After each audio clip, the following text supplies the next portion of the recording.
Houston, Texas, April 28, 1967, 25 years old, undefeated heavyweight champion of the world, and Muhammad Ali was about to lose everything. The armed forces examining an entrance station on San Jacinto Street was a squat, unremarkable building.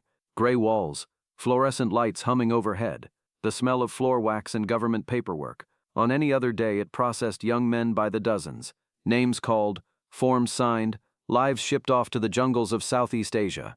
But this was not any other day. Outside, reporters jostled for position, cameras flashed, protesters waved signs. Some read "Draft Ali," others read "Stay strong, champ."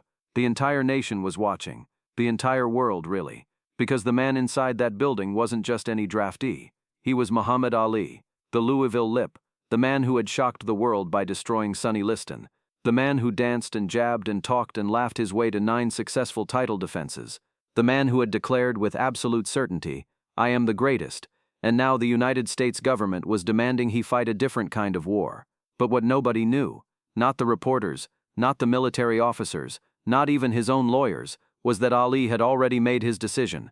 He had made it months ago, in a quiet moment, alone with his conscience, and nothing would change it.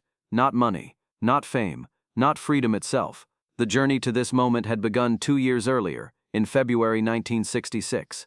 Ali was in Miami, preparing for his rematch against Ernie Terrell, when he received the news. His draft classification had been changed. Suddenly, inexplicably, the military wanted him. This was strange. In 1964, Ali had taken the Armed Forces qualifying examination and failed. His score on the mental aptitude section was too low. The Army had classified him 1Y, not qualified for military service. Ali had joked about it at the time. "I said I was the greatest, not the smartest." But now, with the Vietnam War escalating and casualties mounting, the military had lowered its standards. Men who had previously been rejected were suddenly acceptable. Ali's classification changed to 1A, eligible, ready to serve, expected to kill. When reporters asked him about it, Ali spoke 7 words that would echo through history. "I ain't got no quarrel with them Viet Cong." The reaction was immediate, savage, unrelenting. You have to understand what America was like in 1966 to grasp the magnitude of what Ali had done.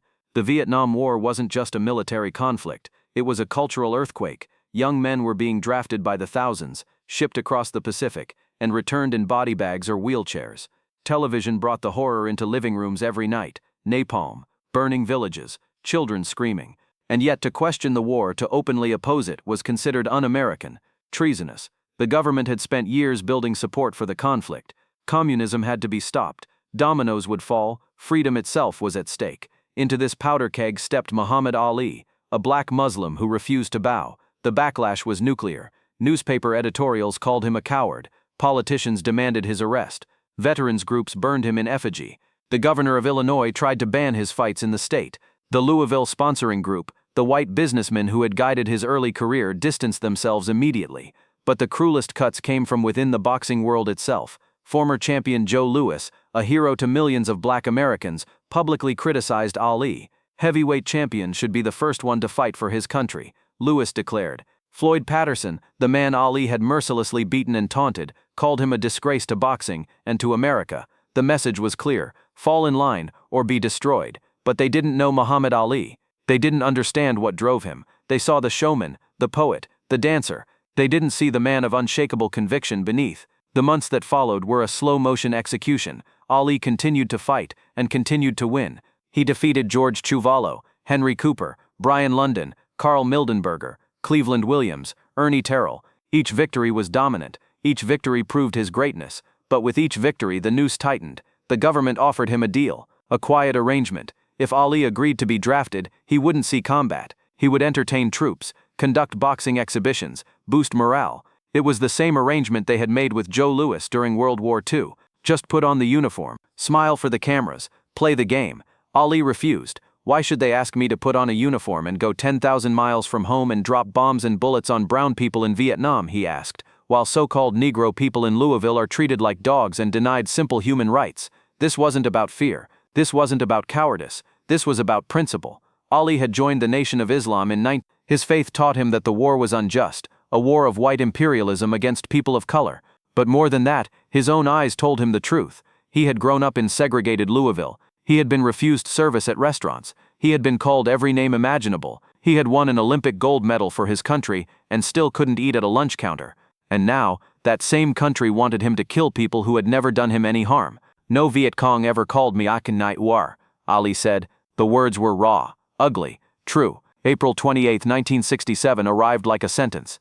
Ali entered the induction center at 8 a.m., surrounded by his lawyers and a handful of supporters. Inside he joined 25 other young men, all facing the same ritual, forms, examinations, the slow bureaucratic march toward war. The process took hours, medical checks, paperwork, waiting. Finally, in the early afternoon, the moment came. A Navy lieutenant stepped forward. His voice was flat, official. He called out the names of the inductees, one by one. They were to step forward when their name was called, signifying their acceptance into the United States Armed Forces.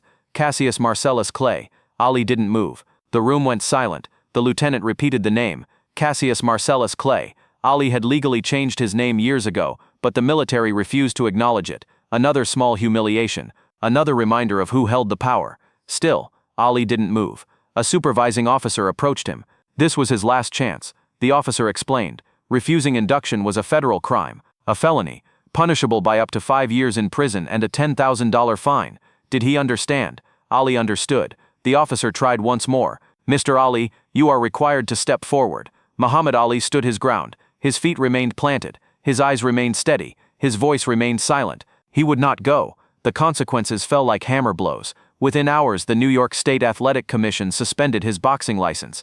Other states followed immediately. California, Nevada, Texas, Pennsylvania. One by one, every athletic commission in America slammed its doors. The World Boxing Association stripped him of his title. The heavyweight championship of the world, the crown he had won with his fists and his heart, was taken without a single punch being thrown. His passport was confiscated. He couldn't leave the country. He couldn't fight abroad. He couldn't earn a living. In a matter of days, Muhammad Ali went from the most famous athlete on earth to a man without a profession. But they weren't done with him yet. On June 20, 1967, a federal jury in Houston convicted Ali of draft evasion. The trial lasted less than a day. The jury deliberated for 20 minutes. The verdict was unanimous. Guilty. The judge imposed the maximum sentence, 5 years in federal prison, $10,000 in fines. Ali posted bond and remained free while his lawyers filed appeals, but the threat of prison hung over him like a guillotine. He was 25 years old, in the prime of his athletic life, the fastest, most beautiful heavyweight who ever lived, and the United States government had just tried to bury him. What followed were 3.5 years of exile. Think about that, 3.5 years. In boxing terms, it's an eternity. Ali was 25 when they took his license. He would be 29 before he fought again. The years when his reflexes were sharpest, his legs were quickest, his timing was most precise. All of it, stolen. Ali needed money. His legal fees were mounting. He had an ex-wife, a current wife, children to support.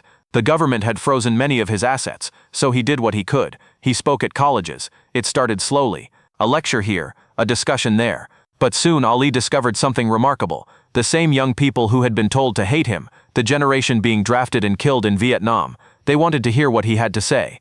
Ali crisscrossed the country, speaking at universities and rallies. He talked about the war, about racism, about religion, about conviction. He wasn't a trained orator, he wasn't a politician, but he had something more powerful, authenticity. He had sacrificed everything for his beliefs. That gave his words weight. The crowds grew larger, the cheers grew louder, and slowly, imperceptibly, the tide began to turn. By 1968, the anti-war movement had exploded. Martin Luther King Jr. publicly opposed Vietnam before his assassination. Robert Kennedy challenged the war before his. Students occupied buildings. Protesters filled the streets. The same country that had condemned Ali was starting to question everything, but the government wasn't ready to forgive. Ali remained banned from boxing. His case wound through the appeals courts, and every day he woke up knowing that prison was still a possibility. The turning point came in 1970. The anti-war movement had grown impossible to ignore. Returning soldiers were speaking out against the conflict. Politicians were changing positions. The moral clarity that had seemed so certain in 1966 had dissolved into doubt and division. And in boxing, a new reality emerged. There was money to be made. Joe Frazier had claimed the heavyweight title in Ali's absence. He was good, very good, but everyone knew the truth. As long as Ali remained banned, there would always be an asterisk next to Frazier's name. The public wanted to see them fight. Promoters wanted to make it happen. And state athletic commissions, sensing the shifting winds, began to reconsider. In September 1970, Atlanta became the first city to grant Ali a boxing license. Georgia had no state athletic commission, only a city commission.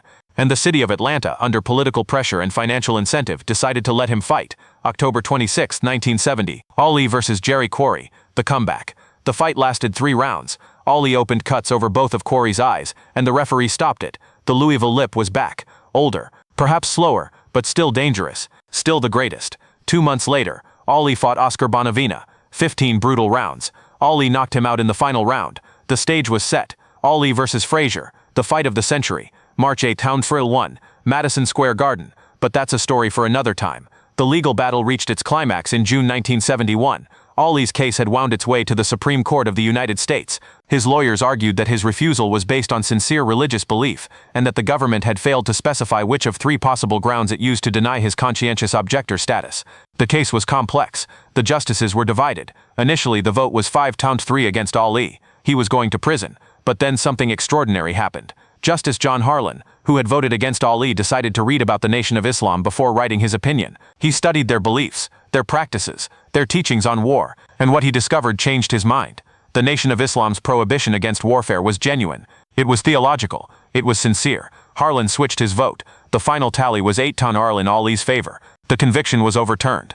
Muhammad Ali was free. He had lost 3.5 years. He had lost millions of dollars. He had lost the prime of his athletic career. But what had he gained? He had gained something no title could bestow, something no victory in the ring could match. He had become a symbol, a beacon, a man who had stood alone against the full power of the United States government, and won. In the decades that followed, Ali would reclaim his heavyweight championship. He would fight in some of the greatest bouts in boxing history.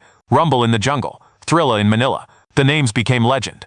But when people spoke of Ali's courage, when they called him a hero, they weren't talking about George Foreman or Joe Frazier. They were talking about April 28, 1967, the day he refused to step forward, the day he chose principle over profession, the day he proved that some things matter more than championships. "I'm not going to help nobody get something my Negroes don't have," Ali had said. "If I'm going to die, I'll die now, right here fighting you. If I'm going to die, you'll have to kill me right here." They didn't kill him. They tried to break him. They failed. In 1996, at the Atlanta Olympics, Muhammad Ali lit the Olympic cauldron. His hands trembled from Parkinson's disease. His body, once so fluid and quick, was now stiff and slow.